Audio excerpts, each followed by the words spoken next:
Welcome back to Montana this morning. It is 6:46 on this Tuesday morning, looking like a nice start to the day. Finally some sun and just a few scattered clouds, enough that we can deal with to get this day started.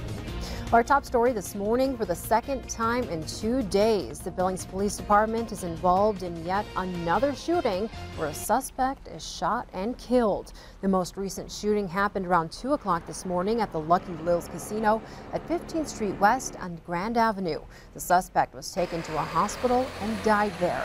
The names of the suspect and officer involved in this morning's shooting have not been released. No officers were injured. The police department plans to release more information on what led to the shooting later today.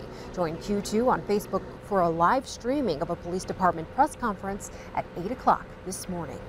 As mentioned, that was the second shooting in Billings in 2 days. A man waving a knife was shot and killed by Billings police on Monday morning. The 29-year-old suspect, whose name has not been released, was shot after he charged at officers and refused to comply with orders to put down the knife.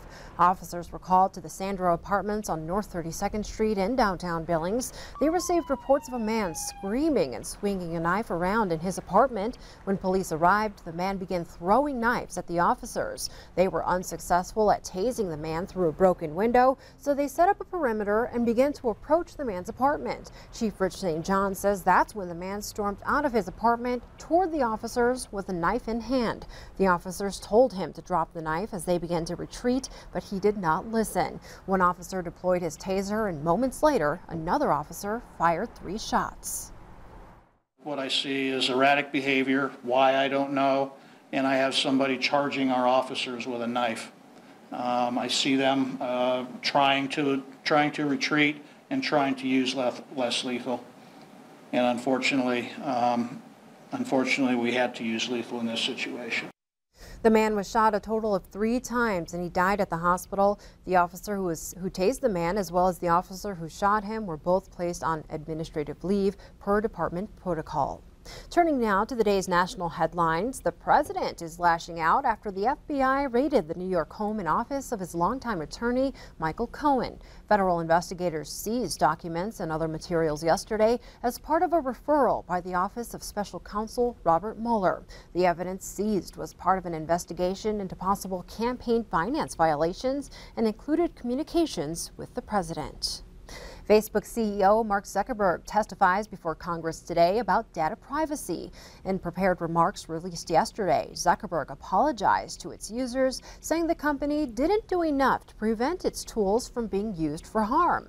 Last week, Zuckerberg acknowledged up to 87 million Facebook users likely had their personal data accessed by a political consulting firm.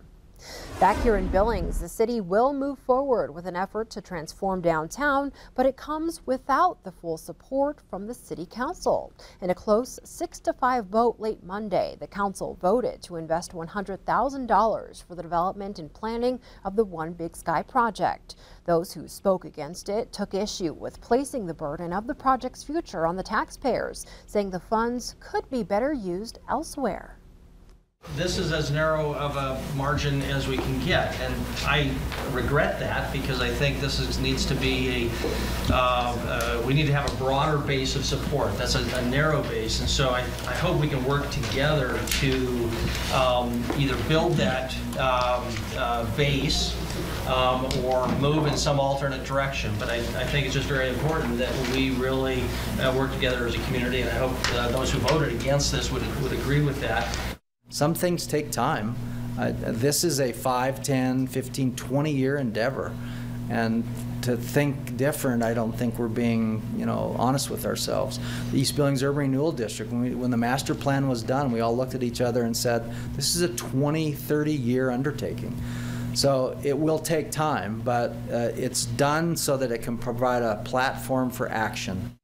And dozens of civic leaders will visit Pennsylvania in the next few weeks to see the work Hamas Company did in Allentown. And also at last night's City Council meeting, a final reading was approved on adding a $5 surcharge to all citations issued by the Billings Police Department. Those funds would support an electronic citation system.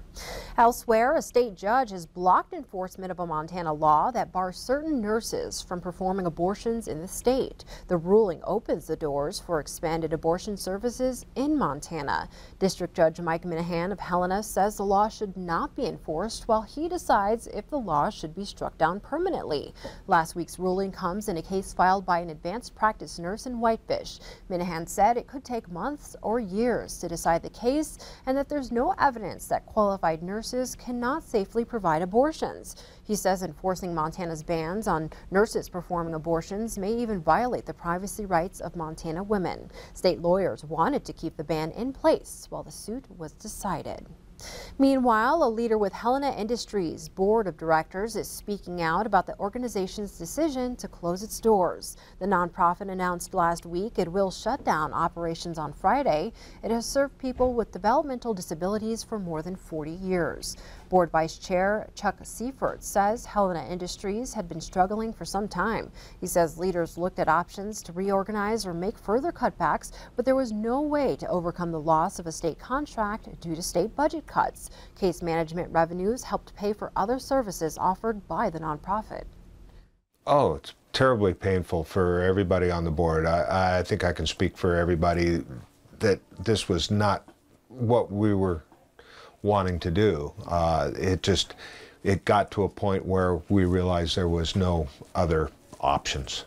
In response, State Health Department Director Sheila Hogan says she is saddened by Helena Industries' closure, and her agency is doing its best to minimize the impact. And we wrap up this morning's news in downtown Billings, where a new restaurant is getting ready to open its doors and bring a little southern comfort to the Magic City. The Sassy Biscuit, located next door to Brockle's Chocolates, offers a brunch spot for those looking for sweet and savory tastes. The husband and wife owners are in the midst of a soft opening, working out the kinks before their grand opening.